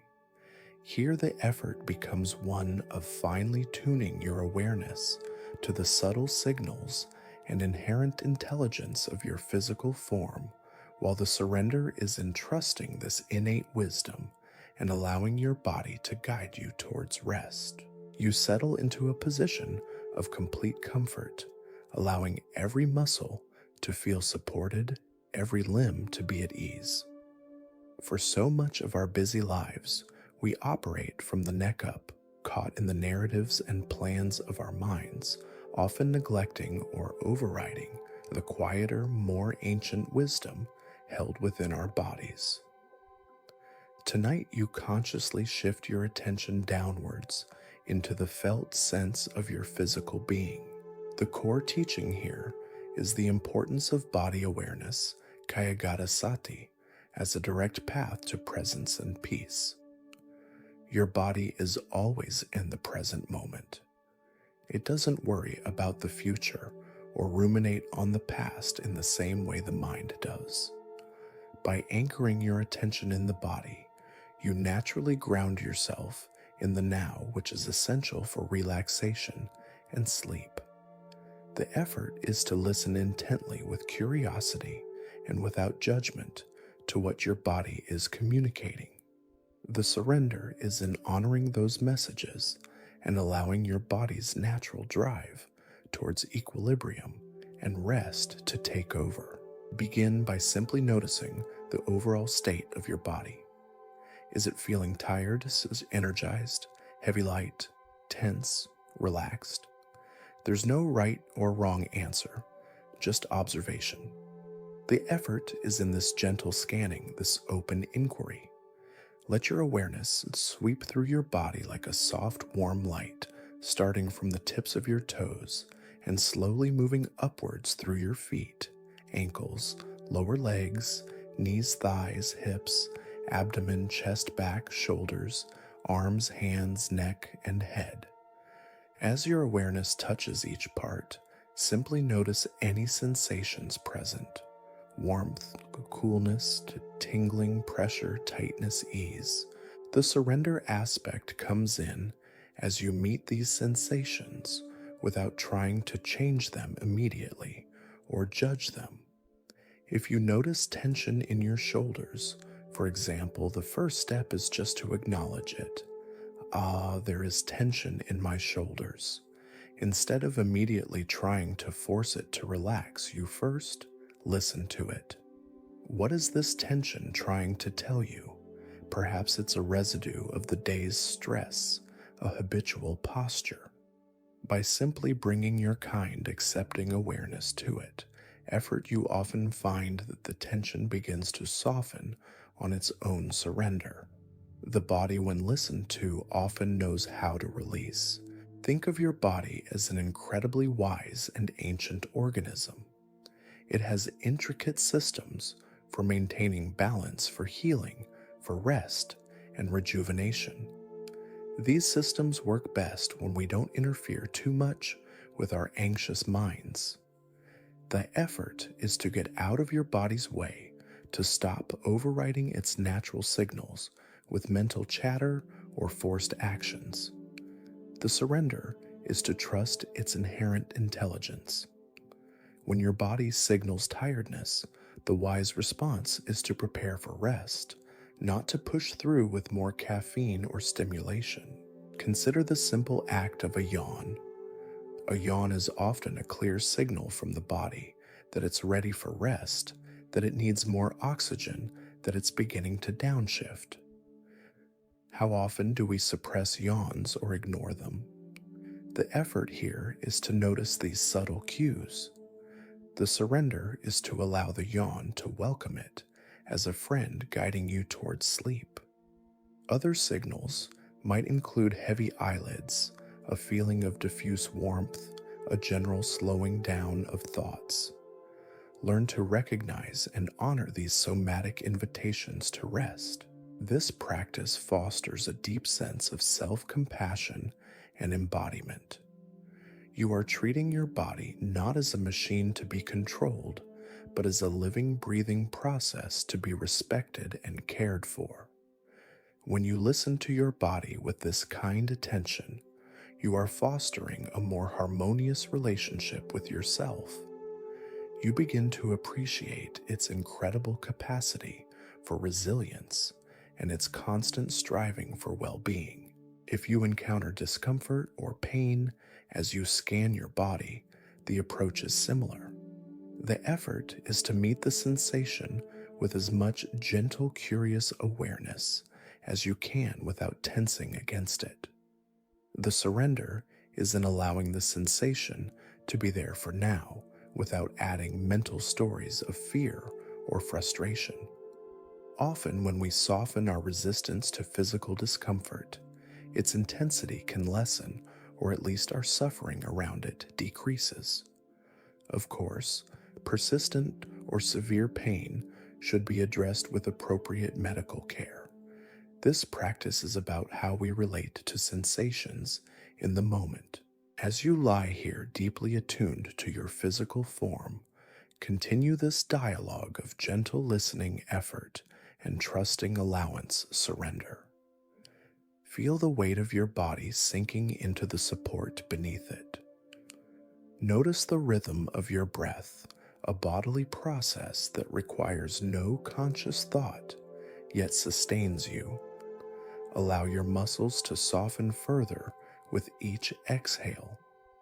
Trust that your body knows how to find rest. It has been doing so successfully for your entire life. Your role now is simply to create the optimal conditions through mindful presence and to step aside, allowing your body's innate wisdom to lead the way. This profound respect for and attention to your body's signals is a direct path to deep relaxation. The more you listen to and trust your body, the more easily it can guide you into the restorative sanctuary of sleep, like a trusted friend who knows the way home in the dark. You have journeyed far tonight, from the gentle path under the moon, through gardens of loving kindness, across starlit meadows of mindful observation, and into the deep listening stillness of your own body. Now, as our meditative journey nears its transition into the full embrace of sleep, you arrive at a place where all these threads converge.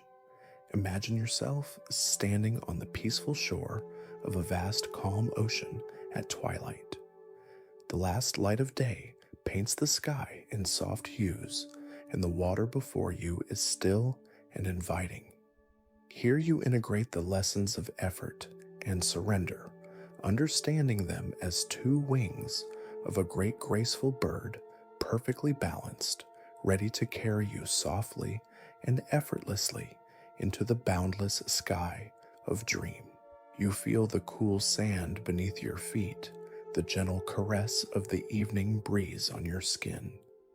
The journey has not been about perfecting one extreme or the other, not all effort nor all surrender, but about finding their harmonious interplay, their middle way. Like the two wings of a bird, both are essential for flight. One wing alone, whether it's the wing of striving or the wing of passivity, cannot lift you. But together, working in balanced synchrony, they create lift grace and effortless movement. The core teaching here is the culmination of the middle path. Samadhi approached through balanced faculties, Indriya Samatha. The effort wing encompasses all the gentle, mindful intentions you've cultivated tonight, the soft focus on the breath, the kind observation of thoughts, the gentle planting of seeds of calm, the attentive listening to your body, the subtle direction of loving kindness. These are not forceful efforts, but skillful, wise applications of your attention, like the subtle adjustments a bird makes to its wings to catch the currents of the air. The surrender wing encompasses all the letting go, the allowing the trusting you've practiced, releasing resistance, unclenching the spirit, accepting impermanence, not clinging to thoughts or outcomes, yielding to the body's wisdom, and trusting the natural processes of rest and renewal. This is the wing that allows for buoyancy, for release from struggle, for the peace that comes from aligning with the way things are. Reflect for a moment on this balance. If your effort has been too strong tonight, too much like striving, you might feel a subtle tension, a sense of still trying. If your surrender has been too complete to the point of dullness or distraction, you might feel a lack of clarity or focus. The sweet spot, the point of balance, is where gentle, mindful effort is perfectly complemented by a deep, trusting surrender. It's a dynamic equilibrium, not a static state. Think of a perfectly balanced mobile. Each element, each delicate arm contributes to the overall harmony. If one piece is too heavy, too much effort, or too light, too little mindful presence, the whole structure becomes skewed. Your journey tonight has been about finding that inner balance so that your mind and body can hang in a state of poised, peaceful readiness for sleep. The image of the bird preparing for flight is potent. It doesn't flap its wings frantically and desperately to take off. There's an assessing of conditions, a gathering of energy, a focused intention effort, and then a committed push-off, a trusting leap into the air surrender to the principles of aerodynamics, to the support of the air itself. Once airborne, the flight becomes a dance of subtle adjustments of both wings, a continuous interplay of effort and allowing. This is your invitation now as you stand on the shore of sleep. The gentle efforts you've made to calm your mind, to soothe your body, to cultivate kindness, have prepared you.